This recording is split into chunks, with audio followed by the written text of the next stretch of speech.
The saga continues. We roll on with Chris and company, another episode down. Obviously, we were off last week as we were putting out some other content, but I recommend if you missed that much, please go back and watch the vlog that Austin and I did at Comerica Park for games 3 and 4 of the American League Division Series. Really happy with how it turned out. Austin's done an unbelievable job with that stuff, and I'm able to put out stuff now that I wish I would have been able to do several years back, quite frankly. But, you got to live in the moment. I'm very proud of what we're doing. And I hope that you guys can continue to share and subscribe and like that stuff as well. Because we are, when it comes to content, we are really working hard and we want this to grow. As far as today's episode, very excited. We have Emily Waldon on from Baseball America to talk a little bit baseball, especially Tiger baseball, as we evaluate and kind of go through the post-mortem of an incredibly memorable Tigers season and Tigers run. And I think the question that a lot of people are going to want answered is, look, amazing run, right? What we saw, team made it all the way to the ALDS within a game of the ALCS. How far can this team go going forward now? Is this a sustainable thing, or was it just a flash in the pan hot stretch? I'll ask her all about that. She knows a ton about player evaluation, player development. So I'm really excited to kind of have that conversation with her. And as well, even more importantly, breast cancer survivor. So pretty remarkable story, Emily Waldon. I'm looking forward to having her on the podcast. But before we get to that, you can follow me on Twitter at Castellani 2014. The link to that is in the description for this video on YouTube. You can find us on Apple Podcasts. You can find us on Spotify. You can find me on TikTok. That's at Chris Castellani. We're growing there. In fact, we've actually more than doubled our total over the last month. And yes, you can thank the Tigers for that for sure. But it means a lot. I feel like we did the best we could to capitalize on this insane hot streak that the Tigers went on. And obviously I would be very foolish to admit that people were following me during this run for me. They were doing it because they wanted to see what we had to say about this great Tigers run. And that's fantastic. The team's success is our success. And I appreciate it. So we'll be back to kind of recap here, but let's jump right ahead and get to our interview with Emily Waldon.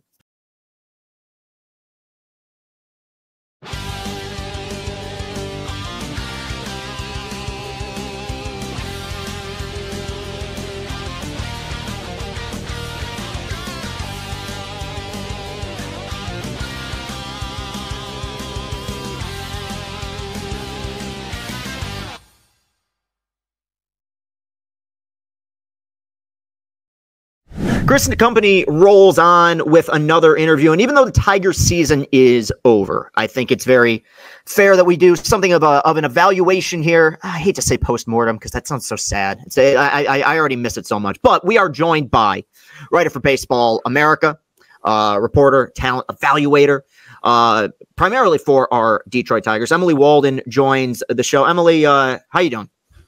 I'm doing good. Thanks so much for having me, Chris.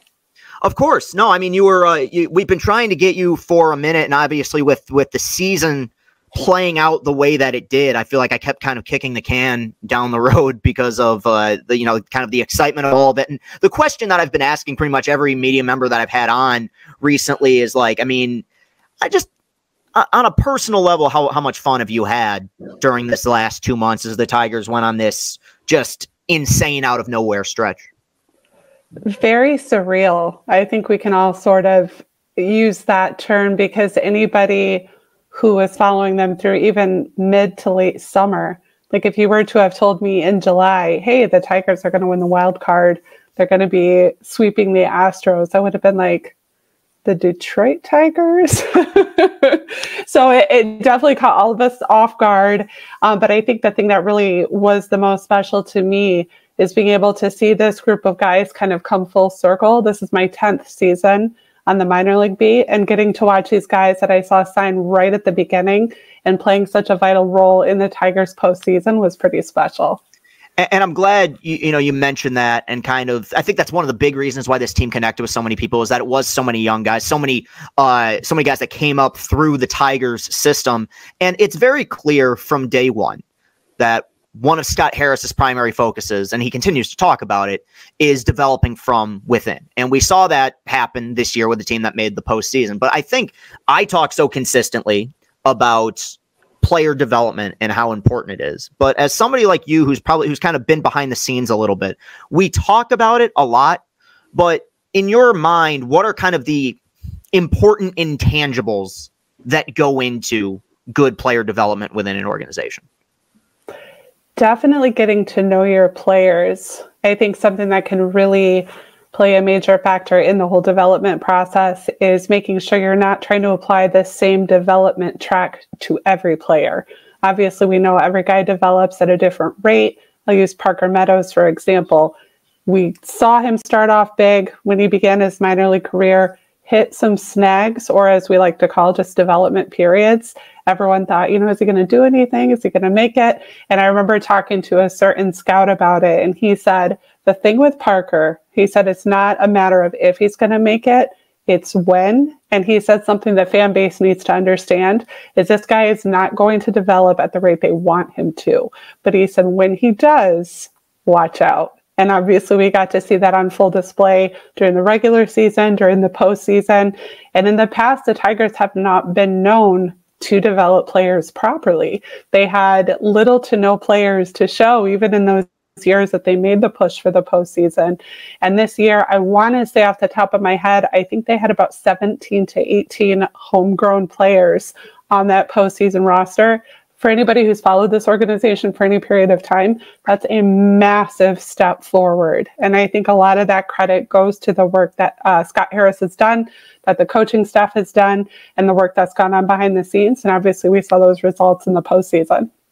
I'm glad you brought up Parker, and I was going to ask you about him later in the interview, but I figure I'll just do it now because I've made the argument that I would say it's neck and neck with Riley Green, but if we get the best version of Parker Meadows, I think that he can be the most important player on this team. When you look at what he can do on the base paths, what he can do defensively, he can be a legitimate leadoff guy. But he's had, you brought up the stops and starts. He had a nice little kind of cup of coffee last year, really struggled in the first month and a half of this season before getting sent down. Came back, and really once he came back was a huge, huge part of this team, not just getting big hits, but starting off games with it, stealing bases, playing great defense. What changed? I mean, what do you feel like a switch flipped with him, or it was just more so a matter of time before he found it? I definitely think it was a matter of time. I think it's never, for anybody who's ever known Parker, it's never been an issue of his dedication to developing his craft.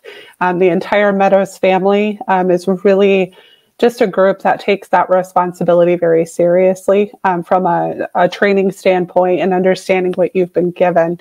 And with Parker, it was more, I think, just a matter of maturity. And I think a lot of people do forget this guy has so much arm and leg to deal with. And coming from a tall person myself, it takes a while to say, how can I fully maximize this frame I have? I want to say he's 6'5", 6'6", somewhere in there. I don't know his wingspan, but that's a very noticeable wingspan. And so I would say from the outside looking in, I think it really just came down to him learning how to maximize the frame he has. The fact that he's still one of the fastest members in the entire organization blows my mind. But a lot of the guys will joke and say, well, it takes him 2 strides to get from first to second. So just learning how to use that height, learning how to get the most out of his speed, especially in the outfield, I think has made him a major asset to the organization.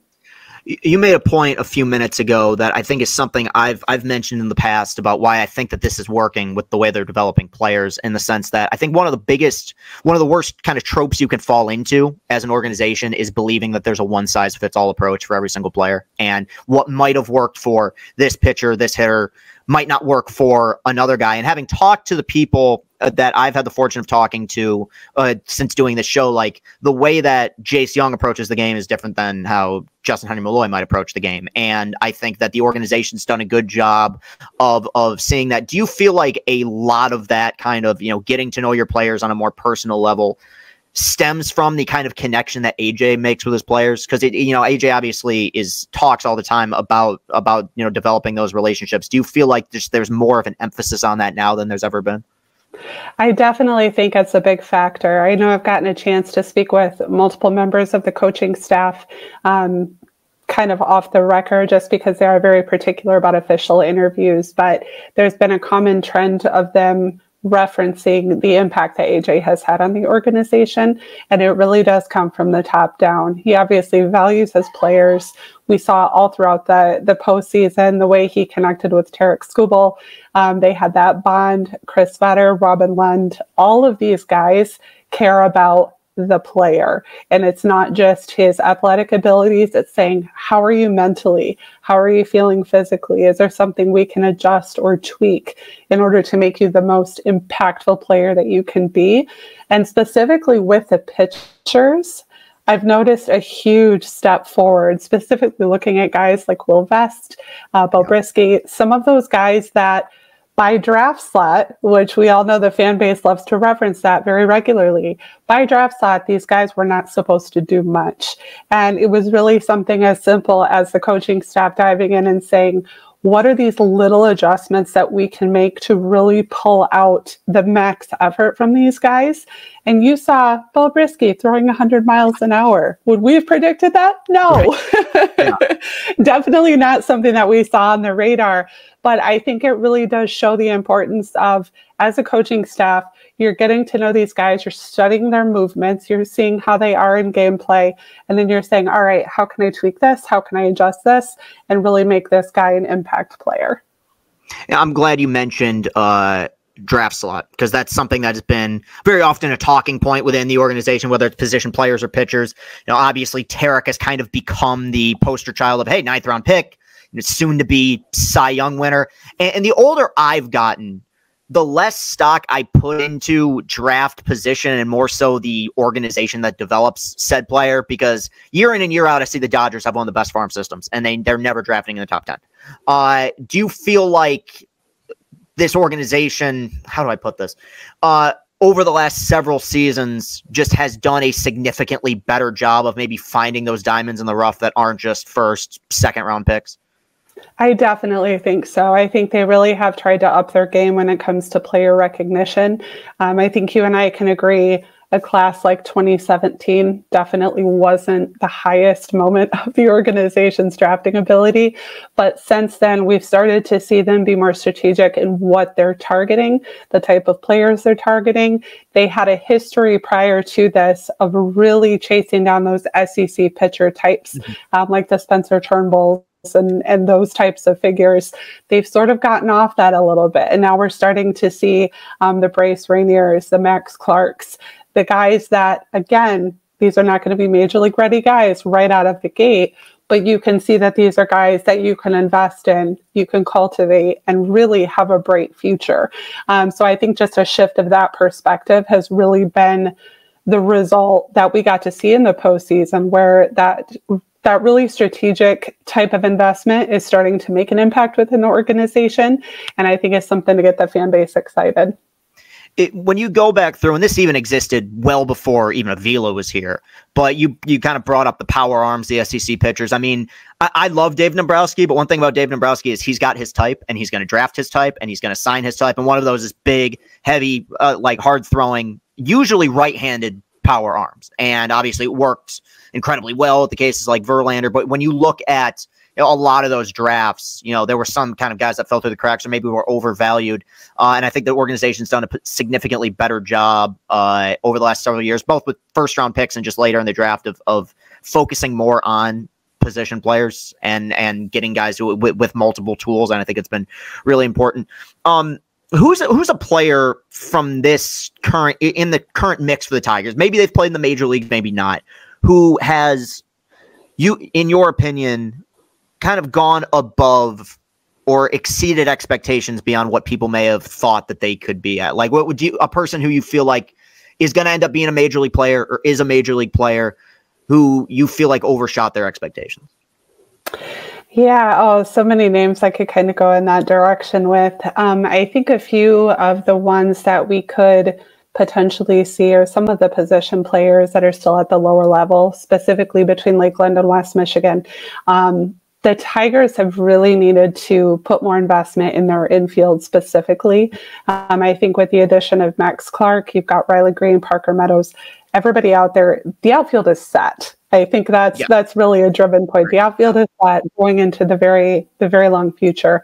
But as far as infielders go, I think you're looking at guys that are kind of at that point where it's either going to be a make or break based on how the development is handled for them. We had a few, obviously, just some injuries that took place this year, which is going to put a little bit of a delay on that process. One in particular, Isaac Pacheco, is somebody that has had a really uphill battle when it comes to having that consistent stretch of time to show what he's capable of. He did make some steps forward defensively this year after coming back from his hamate injury. But once he got back to West Michigan, actually told me he felt better than he did before his injury. He saw better contact rate. He's a huge guy. Just naturally, he's got this huge build, tons of natural raw power, and you can see that maturity kind of playing in. And then you've got the guys that are maybe not as textbook, the Jim Jarvises, the Seth Stevens, the ones that by definition are not major league bodies, but those are the ones that you kind of got to keep an eye out for because the tools might be a little bit more sneaky. They might not be as grabbing the headlines and making as much of an impact on that front. But those are the ones that you bolster your roster with. Seth Stevenson is arguably, next to Parker Meadows, one of the fastest people in the organization. And so having that speed on the base path, that's a tool. Having him access that speed defensively, that's a tool. And so it's really going to come down to what the Tigers can do with these guys that they've been given, because ultimately it comes down to, you've got the players, do you have the ability to make them the best that they can be? And I think one thing that the organization's done, even in the 2 years Harris has been here, an immensely better job of is just the development of depth. Because I remember even 5 years ago when they were ranked as a very, as one of the better farm systems in baseball, I kind of remember saying, like, you have the three pitchers, you have Torque, you have Green. After that, like, there's kind of a huge drop off. I think seeing the guys like Wenzel Perez get called up here and contribute the way that they did, I feel like those little pieces maybe didn't exist in prior eras, and he became, they were batting him third in big games. Like, he was an important piece for this team. I would say organizationally, it was a very successful year within the minor leagues. The guys that they were keeping an eye on had very good seasons. There were some injuries, like you said, but for the most part, when they played, they were producing. I want to ask you about the two that finished the year in West Michigan, Max Clark and Kevin McGonigal. Obviously, Clark, first-round pick, McGonigal, early second round, but had first-round upside from a lot of people's estimate. The question that I get asked about McGonigal, and it is tough because right now he's a shortstop. And what I tell people, and I think you'll agree with my sentiment, everyone's kind of drafted as a shortstop when you at a certain, like, Cabrera was drafted as a shortstop. Like, that's the position. When you grow up, you put the best player at shortstop. That's what happens at those levels. Do you see him? The bat seems like it's going to be great, and he's got great bat speed. His bat to ball skills are excellent. He's going to hit for power. Do you feel like he sticks at shortstop? Is that the organization's long-term plan, is for him to stay as a shortstop? As of right now, it's something I think they are hoping for. I did speak with one scout about it who said there is a potential he could stick, but worst case could move to second base. That's usually if they don't quite have the instinct and the footwork and all of that to fit at short. Second base is kind of the next available option because he's a solid defender. He really is. Something I've really appreciated about watching him develop, he lets the work speak for him. He's not flashy. It's really entertaining to see him next to Max Clark because they sort of got packaged together when they got promoted. And so it's like Max and Kevin and Max. That was sort of the way that they came onto the scene for the fan base. They could not be more different. Yeah. They are so different personality-wise. And what I appreciated about watching Kevin before his injury was he got out, he let the bat do the talking for him. Still a really good, fun personality, excellent clubhouse guy. Just doesn't say much, almost kind of like a Dylan Dingler type, where he's not going to go out and talk your ear off. He's not going to be in front of the camera any chance he gets, but he goes out there and he lets the work speak for him. So obviously hoping for the best for Kevin as he works back from his injury and hoping to see him start off strong next spring. There are some question marks, and I get asked a lot of questions about kind of the potential musical chairs of switching defensive positioning with some of these infielders. I get asked about with Cole Keith. Is he going to stick at second? Where's this guy going to stick? And one guy who I am still high on, and I'm actually probably even as a defender higher on him than some other people. And he didn't get a huge sample size worth of at bats is Jace Young.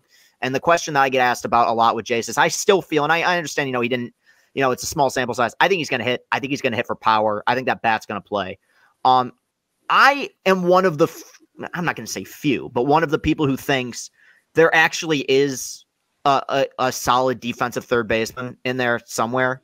A lot of people disagree with me on that. Do you think right now with the infield, how do I put this? Not being nearly as set as the outfield is over the next several years, that the goal is still for him to stay at third base, or is that very much up in the air right now? I think that it's open for a change, but I think the organization does still believe in trying to keep him in that corner.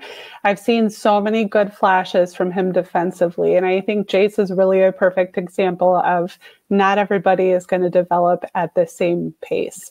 Obviously, we know he comes from good bloodlines. He's given his brother Josh so much credit for helping him sort of navigate and make sense of a lot of this development throughout the minors, and really just finding a piece in your own identity and saying, this is who I am as a player. I need to embrace that. I need to maximize that. And he said his relationship with Josh has really been kind of the foundation to keep him going. The flashes from him, I think, are enough to say there is still a really good opportunity there. It's going to depend on how he does this offseason and see how he comes into camp in the spring. But I think what we've seen from him so far is definitely promising, and we'll see how it plays out once he gets to Lakeland. Yeah, my whole argument with him at third is that, and it kind of might sound a bit bizarre, but he's been very erratic and he's made errors. To me, that's so much more correctable than somebody who lacks range or arm talent. And I mean, I don't want to pick on this guy necessarily because I don't really think it was his fault, but I remember when the Tigers made the decision to put Castellanos at third base, I just never felt like that was going to work. I didn't feel like the intangibles were there. I feel like the intangibles are there with Jace. It's just a matter of consistency. So for that reason, I think that they're going to stick with him, and I hope that they do. Probably the story of the Tigers season outside of the run that they had in September was what we saw from Tarek Skubal. I mean, not an exaggeration to say one of the great pitching seasons ever by a Tiger. I mean, he won the Triple Crown. He was their guy from day one. Even when the team was struggling, the one thing we could look forward to, similar to Verlander in his heyday, was every fifth day is going to be an event. Like Skubal's taking him out. As someone who saw him kind of come up through the system, was there a moment for you that stood out where this 9th round pick from Seattle, where you started to realize people may be really undervaluing what this guy can bring to the organization? I absolutely did. And I remember having so many conversations with scouts because I was still very early on in my own career and learning how to grow as an evaluator and wondering what to watch for. Nobody saw this coming. Nobody saw this coming. It was more of a question of his durability. Being a former Tommy John patient, coming into the game, they questioned his durability. I had a lot of scouts say it's just not there. I asked a few of them about him, and I said, what do you see for a future projected role? And they said, number 3, maybe a number 2.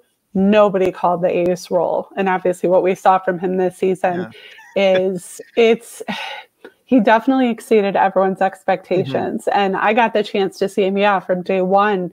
I wouldn't have even predicted something this strong. But for anybody who knows Tarek, he thrives off of doubt. When he finds out people are questioning him, he's the one who's going to be at the gym. He's the one who's going to be working out with his trainer going, oh, you don't think I can do it? Watch me work. And he goes about his business, much like Kevin McGonigal. He goes about his business, lets the work speak for himself. Obviously, we got to see a colorful side of him in the postseason where he got more expressive and got more competitive, which he's an absolute gamer. Anybody who has seen him come up knows that he takes this so seriously. He's willing to put in the work for it. And if you question his ability, he's going to go out and prove you wrong day after day. Are there still concerns internally about his durability, or is that something that's have opinions changed over time? I think opinions have changed over time, especially I might need your correction on what his recent injury was. I want to say it was a tendon It was an issue with shoulder thing, I believe. That's what, oh, where he missed like a full year with the shoulder, because he's had Tommy John, but it wasn't a Tommy John thing. I believe it was shoulder, but yeah, something along those lines. And I'm foggy on the details of it, but it was almost like he came back stronger from that. Where you see a lot of guys who deal with these injuries and they're never quite the same. You know, they kind of lose their edge in this way or that way. Tarek seems to get better when he comes back from that type of stuff. And for him, it's just him saying, I understand the expectation. I understand the assignment. Having the leadership of Robin Lund, of Chris Fetter, of AJ Hinch, I think he just thrived in that environment. And that goes to show you the importance of building a healthy culture within the organization, letting your guys know, hey, we believe in you. We're here to invest in you. That's what develops a winning program. Yeah, no, it's been obviously incredible to watch it just as a fan, seeing him grow. And I think when you talk about, his stuff getting better, because you are correct. I remember when I interviewed him, and I don't know if he said this on the air, but he's like, yeah, last year my fastball averaged I don't know, a half mile per hour faster in velocity, and I expect that to be the same this year. I think that when you have a guy who has, and I hate to break it down like this because it's such a serious injury, but who has Tommy John early, I feel like the potential with their stuff to improve over time. Because the example that I think of is, now he had way more injuries in the minors, but Jacob deGrom, how he spent a ton of time in the minor league. He didn't debut till he was 26. And then 6-7 years later, he was consistently throwing 100, harder than he'd ever thrown when he was in his mid-20s. I think that it's just a matter of he's worked his way up. And now this is, I not going to say had concerns, but I wondered how he would respond to a full, 30-plus game slate, and he was incredible the entire season. You mentioned Chris Fetter, who I'm so happy that he's taken on this folk hero role. Yeah. Okay. Same here. Yes. I try not to. We love Chris. We're big Chris fans. I try not to gush too much and keep it, quasi-professional, but yes, I'm a big Chris Fetter guy, a wonderful human being as well. And he's done an obviously incredible job. And I love because you were there for game 3 when they announced the coaches and the starters for the team. Fetter got a huge ovation. He got bigger than some of the players. So it's obvious that this is no longer just something that, guys on the inside know about. It's clear that he's become a name within baseball. Now, I would argue he was a name when he did what he did at Michigan. I mean, that was unlike anything that we'd ever seen. But within amongst Major League Baseball fans, he's obviously, his legend has kind of grown. I asked this question to Tarek. I ask it to Mize, and what's interesting to me is I get good answers, but I always get different answers. But I'll ask you, what is it that makes him so effective as a pitching coach?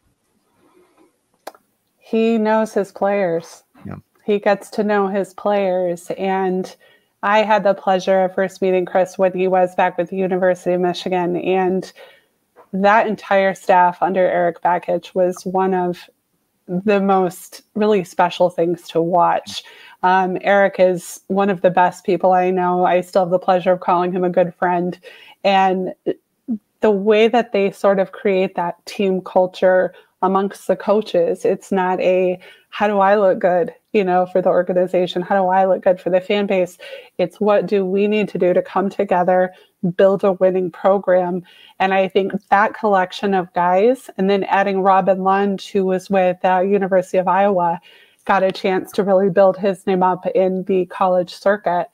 Pairing them together, I think really was just the perfect recipe for it. And the beauty of Fetter is he's the type of person, he's done this for me and other people as well, he will champion you long before he'll give himself any credit. He will point to you and say, this is what I see for you. He calls the gold out of people. I told a scout that the other day. I said, Chris Fetter makes you want to be your best. And I think seeing that in the pitching staff this year, with the guys like Will Vest, Bo Brisky, Jason Foley, talking about draft slot, he was undrafted. This triple digit player. And I remember when he first broke onto the scene and scouts are going, who is this? Where did he come from?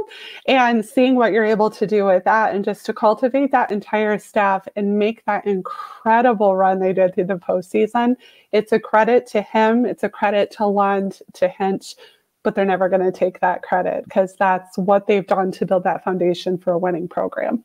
It's it's what he's done with the young guys, obviously, and it's so important, you know, seeing the way Tarek has grown. But I've loved over the last few years, and I think Harris is now totally aware of this, the reclamation projects that he keeps taking on. Like, I mean,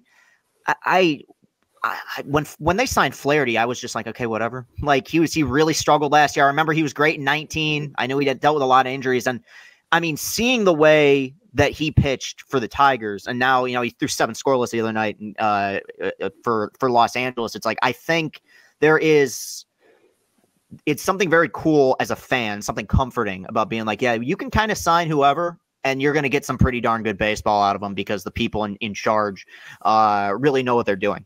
One pitcher that I wanted to ask you about, because he's kind of, I hate saying this because he's had a lot of bad luck, but he's kind of gone in a separate path than Tarek, is Casey Mize. And I get asked a lot of questions about what the future is for Casey Mize within the organization. And I guess, obviously, that's not really a question that you can answer. The question I wanted to ask you is, you know, when he was first coming up, and Tarek was open about this when we talked to him, AJ's been open about this, it was clear there was the makeup of a legitimate #1 ace pitcher. I don't think that was ever fluky. I don't think it was he overvaluated thing. He was the consensus #1 in that draft. Throws a no-hitter in his first AA start. I mean, I remember, you know, making videos about this, being like, this guy might, you know, he might be the equivalent of kind of what we've seen from Paul Skeens with the Pirates, and had a solid rookie season, dealt with the injuries. And while he wasn't unpitchable or terrible or even that bad this season, the frustration seems kind of clear. And I'm just I've asked several people is it as simple as injuries led to him losing a step, or is there something that's kind of getting lost in the translation where he's not developing the out pitch that it seemed like he had when he was coming out of Auburn? That's an excellent question. And it's so hard to watch the guys with the makeup like Casey, because you know the effort is there, you know the application is there, he's putting in the time, he's trying to build himself up. Casey is so competitive. He's so competitive. He wants to go out there and absolutely get the work done. I've had a few people kind of ask about this same thing, and what I keep sort of coming back to is the durability of it. There have been some flashes, like you said, of really strong stuff from him, but then you see those stretches of health issues. You see those stretches of fluky injuries, and it's the ugly side of baseball. You know, they say baseball is a cruel mistress, and you see players who come so highly recommended, and then they get out there and it's just, they can't catch a break. They can't catch a break. And with Casey, I think that's really the best conclusion I could come to, because when you see the success the organization has had with developing pitchers so far, Matt Manning, similar example, someone who came in so strong that I think some guys just face more of an uphill battle, and it's not for lack of trying, because I can say the same thing about Matt Manning. Absolute competitor, wants to succeed, willing to do whatever it takes to get that work done. But obviously we've seen that he has had more of that uphill battle as well, moving between Detroit and Toledo, and just really hasn't quite gotten a chance where he's either A, healthy, or B, able to be as effective as he wants to be. So I think it really comes down to just the durability of the performance. Yeah, and I think the best thing, whether it happens here or somewhere else, just the #1 thing for Mize is he needs to, and I know, who knows if it happens, just a full 30-start season of him taking the ball every 5th day, even regardless of the results. Because I think that one thing that might have messed with him a little bit at points this year is the fact that, okay, starts out, he's getting the ball every 5th day. Yes, at some point there was probably going to be an innings limit. He suffers an injury. He's out. He goes to 60-day IL. He comes back. Now you're in a playoff chase. He gets moved to the bullpen. I think kind of the consistent stops and starts, coupled with the fact that he's dealt with injuries, probably, you know, it might have gotten his head a little bit. It is too bad because we've had him on. I've always been rooting for him, and even I have a soft spot for him just because when we were in the early part of our rebuild, like, he was the one guy that everyone was looking forward to, and you're following his minor league starts, and so I wanted to ask about him. And then the other piece, another former #1 pick who has been, you know, the topic of much discussion is, you know, kind of what the future has in store for Spencer Torkelson. And again, you're not in charge of making free agent decisions or organizational decisions, but I get asked all the time what's happened with Torkelson, this guy who was viewed by many as one of the best bats to come out of college in a long time. He's had his struggles. Now he's had his ups as well. I mean, he had a 30 home run season in 23. And honestly, I can't put my finger on exactly why the struggles have been as noticeable as they have. It seems like the mental makeup is there. Seems like a good clubhouse guy. AJ gets along with him. Like, it seems like all the intangibles should be there. There's nothing from a character standpoint that's concerning. And yet the inconsistencies are so apparent, and, you know, his future's kind of uncertain here. One, are you surprised? And two, similar to Mize, what do you think happened that led to the number of stops and starts that he's had in his career? I think it's a perfect example of what all evaluators, scouts, anybody sees. We can predict to a point, but then time is going to play the rest of it out. I know he did work extensively with Mike Hessman down in Toledo. Obviously, for those who have followed the organization, know Mike's success offensively. Obviously made himself into a legend with AAA Toledo. He really worked specifically with Spencer on sort of ironing out some of those inconsistencies. And we saw some improvement. But again, I think it comes down to more, I think, of a mental side of things. I remember I spoke with his college coach out of Arizona, and he said of the guys that he coached, he said nobody was harder on himself than Spencer Torkelson. That comes down to, I think, just the drive and determination he has, that it almost sort of becomes a weapon in a sense where it can be really effective for you, but it can also work against you if you err on the side of being really over analytical.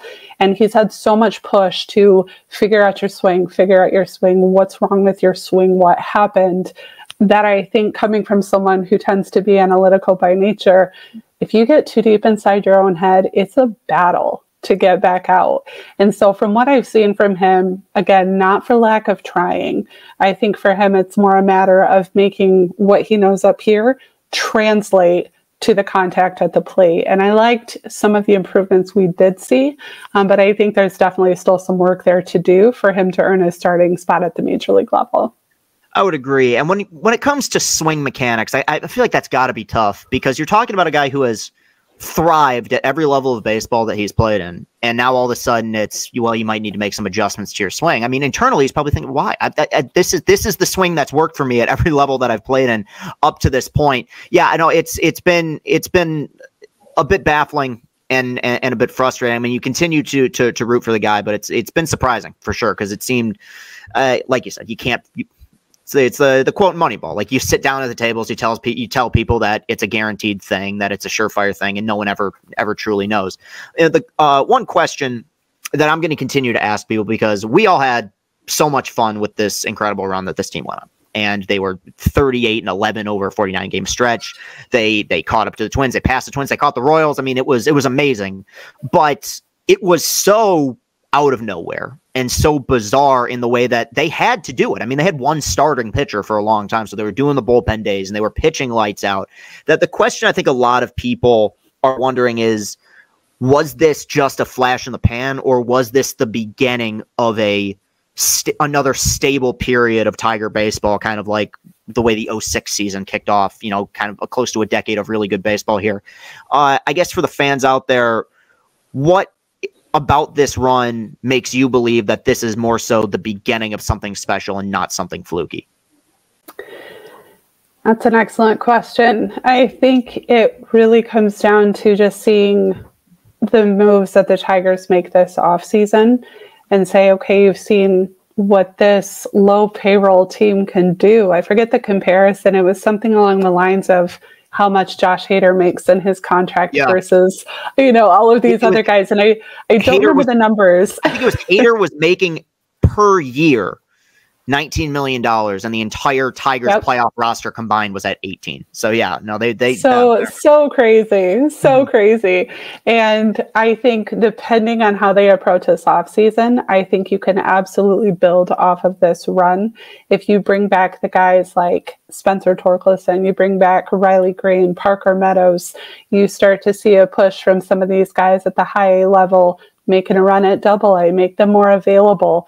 There's definitely an opportunity to build something big. And I think across the board, I'm a lifelong Detroit sports person.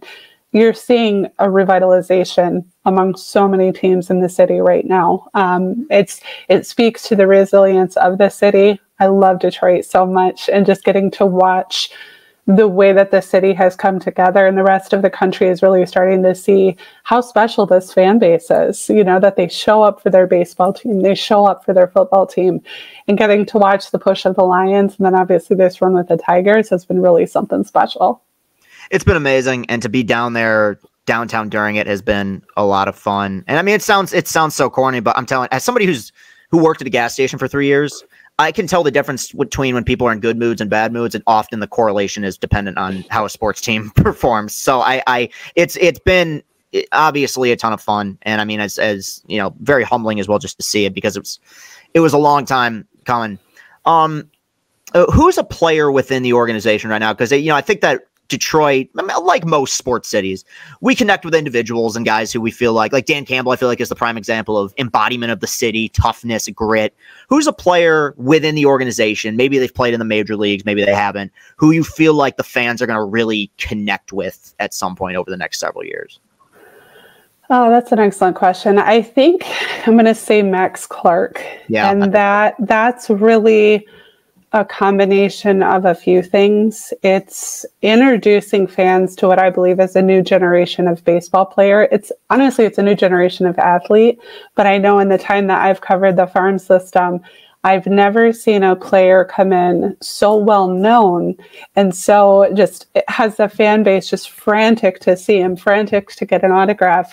And I think it really comes down to his utilization of social media. He learned how to sort of build a name for himself even before signing with the organization. And I think we see more of that from players going forward.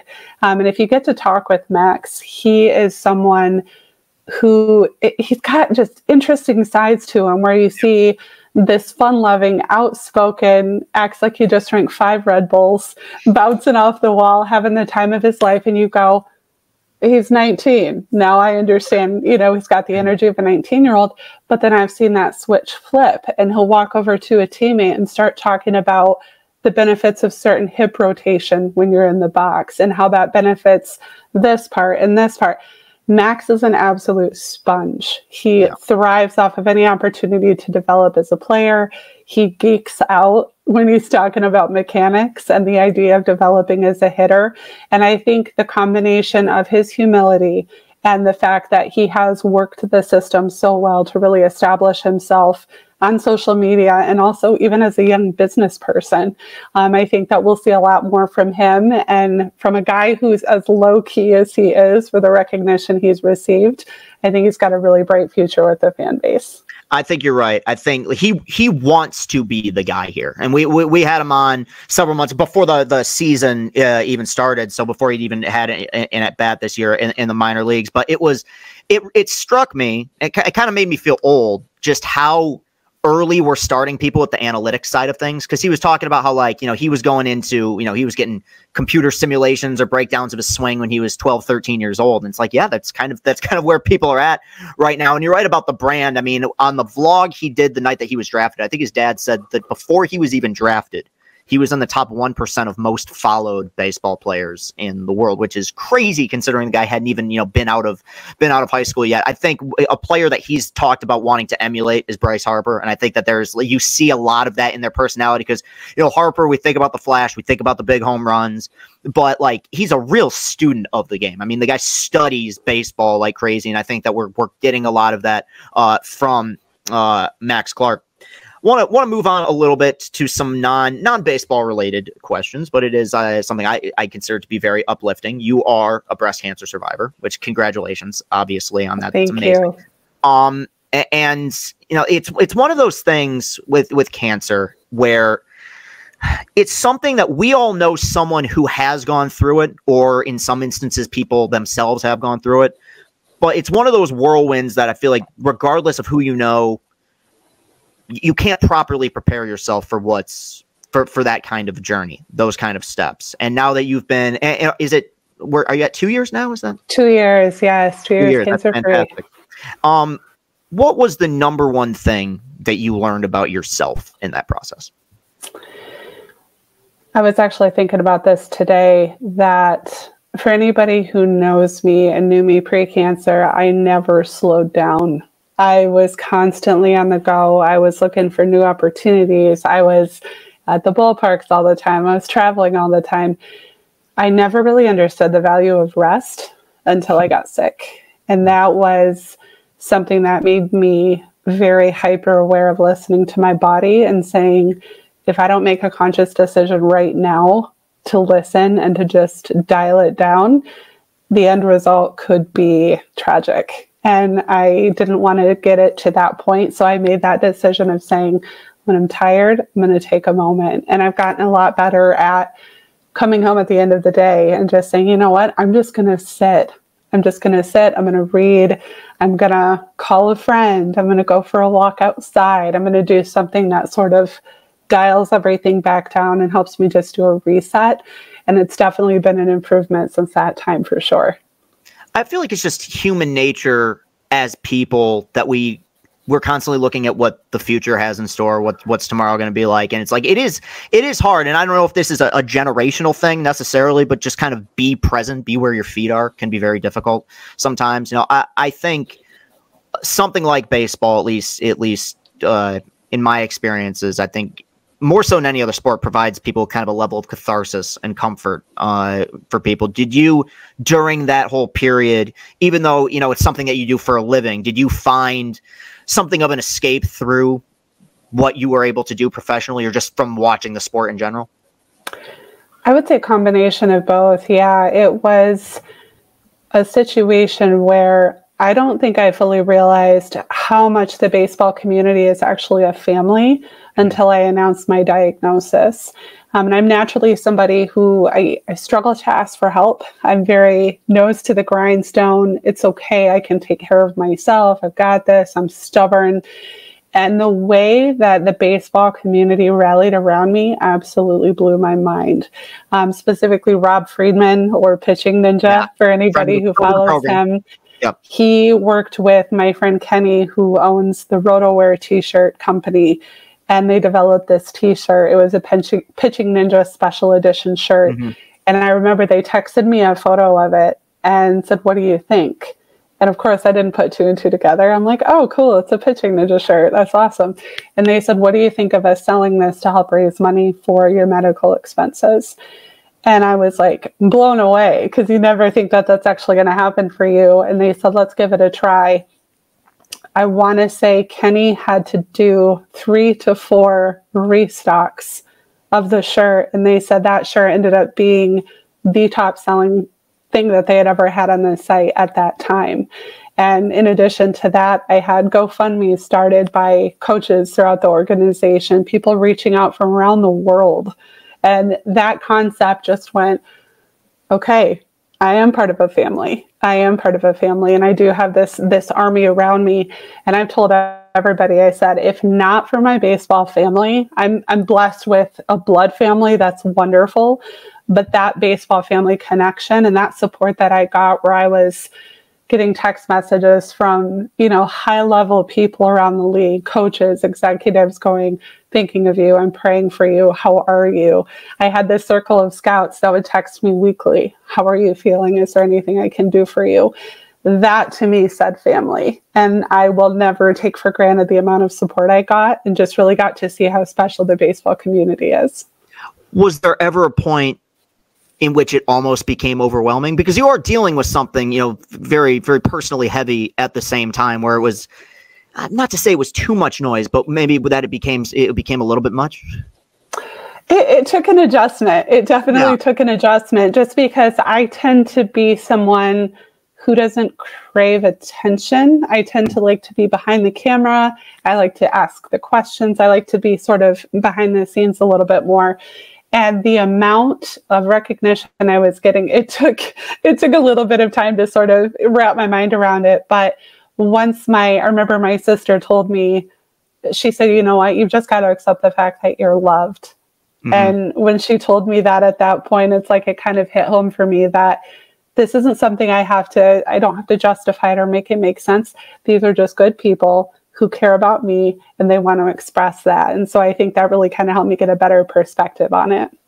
I think it sometimes becomes difficult for a lot of people when you get that much adoration to not fall into the like imposter syndrome thing. Like, man, people are being really nice. Like, it's just, it does get kind of, at least personally, like you kind of fall into that, like, man, this is, you almost fall into the, do I deserve this type of thing? And what you realize is like, of course, like it's something that, you're going through a very relatable thing, in a very admirable way. And you bring up the baseball family, and that's so true. Because, like, more so than any other sport, I feel like, and I'm not just talking about guys I've interviewed, I feel like I know these guys, like, within the organization. I feel like whether it's like AJ or Fett or Scooble, like, it's like we watched them grow up, right? And so we see them every day in the dugout, 162 times a year, maybe more with postseason. And so I think that there's a connection that baseball fans and baseball family, like you said, have with each other that's kind of just beyond any other sport. And I mean, at the risk of sounding corny, like it is kind of magical. Like it's one of those things, like if you get it and you're into it, it's amazing. Like we've had the fortune of being able to, but yeah. Thank you. And obviously congratulations on that. I mean, that's incredible. And congratulations of course. And congratulations on the work that you've done. I mean, you said almost 10 years now. I mean, this is my 10th season. Yeah, I started, here's a flashback for people. I started in 2015, and I want to say that was my first full season. I want to say MLB Pipeline had the top Tigers prospect as Stephen Moya. I was going to say that was going to be my guess. So we're talking, okay, we're talking the Stephen Moya, the Tyler Collins, the Dixon Machado era. I'm trying to think of what pitchers. This was Derek Hill, I think, signed in 14. This was right around when we acquired Fulmer. We acquired Fulmer at the midpoint of the 15 season. Yep. So yeah, times have definitely changed. But my last question for you will be, because you bring it up, I mean, 10 years, a whole lot can change in life, a whole lot can change personally, professionally, and it has for you. What's one piece of advice that 2024 Emily Waldon would give to 2015 Emily Waldon just starting out with Baseball America? You never know if you don't try. I think that to me not only applies to myself, but it applies to, as I know this is becoming more of a trend of talking about women in sports, but it really is a mindset that you have to embrace and say, I want to do this because I'm passionate about it. I want to do it because I love it. And the way that we were raised, I remember my dad raising us to say, you are able to do whatever you apply yourself to. It shouldn't matter your age. It shouldn't matter any of that. As long as you go in, you do the work, you respect the job, you show that you're into it, you should get an opportunity. It shouldn't matter if you're a man or a woman. And I think having that type of direction really kind of inspired me to say, if I put in the effort, I have a fair shot just like anybody else. And getting a chance to tell these guys stories over the last 10 years, the relationships I've gotten to see, the players I've got to see develop, like Tarek, like Casey, like Matt Manning, all of these guys, it really makes me feel so fortunate because I get to look at that and say, I got to see their story be told and I got to help tell it. And that's such an honor for me to be able to share that with the fan base. And I can't say enough about the Tigers organization, the ways that they've welcomed me in, the ways that they supported me when I was sick and working through my treatments. So many people around that organization stepped up and supported me in huge ways. So I definitely can't thank them enough for that. For sure. And it's something that I brought up. We had Daniela Bruce on a few weeks ago, and it's that I think love her. She's so great. She's the best. And it's one of those. I think we're getting better with it in terms of like dividing it by like by lines, like the men and women line, so to speak. But to me, like if you have the ability to talk about sports, if you have the ability to write about baseball, it's a genderless thing. It really doesn't matter to me. Like I can sit down and talk to you about it for forever if you're good at it. And obviously you've done a wonderful job. She's done a wonderful job. So thank you so much for coming on to the show. You are officially now a friend of the program. And you will be labeled as such. Hopefully we can have you back on at some point, maybe closer to opening day, which hopefully is soon, but probably not. Hopefully it doesn't. But I'm excited for it. So thank you so much. We'll make sure to link to all your socials and everything in the link to this video. And thank you for hopping on Chris and Company. Absolutely. Thanks again for having me, Chris. Thank you so much, Emily. I knew that'd be a great interview. I've seen her on stuff before. She's a tremendous writer and a tremendous baseball mind as well. And we've also, I mean, I care about this. I don't know if other people care about this, but, you know, I noticed recently, you know, I want this to be a relatively diverse group of guests that we have on. And this is now, I think, the second female guest that we've had in 3 guests. So we're moving up in the world, and I'm happy to do it. In fact, they're doing me a favor. Emily does a fantastic job, as does Daniela Bruce, who was on several weeks ago. So that's always been my thing with these shows, man. If you come on my show, I'm going to be nice to you. Now, there's no reason for me to criticize Emily Waldon. She's done an amazing job, but you're doing me a favor, and I appreciate her doing me a favor today and continuing to do so. She's always been very kind and supportive towards my content, so make sure to give her a follow. A link to her social media will be in the description for this video. Like I said at the beginning, you can find us on Apple Podcasts. You can find us on YouTube. You can find us on Spotify. I know that I and I don't want to keep bothering you guys with this, but look, I'm just going to be real. Baseball season, or at least the Tiger season, is over. It has been about 7 months since I left Barstool. And look, there's what I want to do, and there's what has to be done. Me doing the post-game Tiger videos, that's never going to go away. That will always exist in some capacity. But there's full-time content and there's part-time content. If the day comes where I can no longer be full-time content, then I don't know what the future would have in store for this show. Same with I'll Say This. I love doing this. I love doing the interviews. I love talking to the guests. I love getting to know people. I don't want to talk myself out too much, but I think I'm good at it. Like, I think that, I've done a good job, and obviously Austin's production has added an element that I greatly appreciate. But I don't know, maybe you can only play in the sandbox for so long. And I feel like that's kind of a dour way to end the show, but I'm just being truthful with you guys. I try to be nothing if not truthful for you guys. So I love you very much, and regardless of what happens, I appreciate the support and everything, all the ups and downs and everything you guys did for us during the Tiger season. It was really a lot of fun. So I appreciate y'all. Thank you guys so much for tuning in and continuing to listen, subscribing, liking, retweeting, as we try to get this thing off the ground and continue to. So thank you guys so much. Have a great rest of your day. Thank you again to Emily Waldon. Peace and happiness.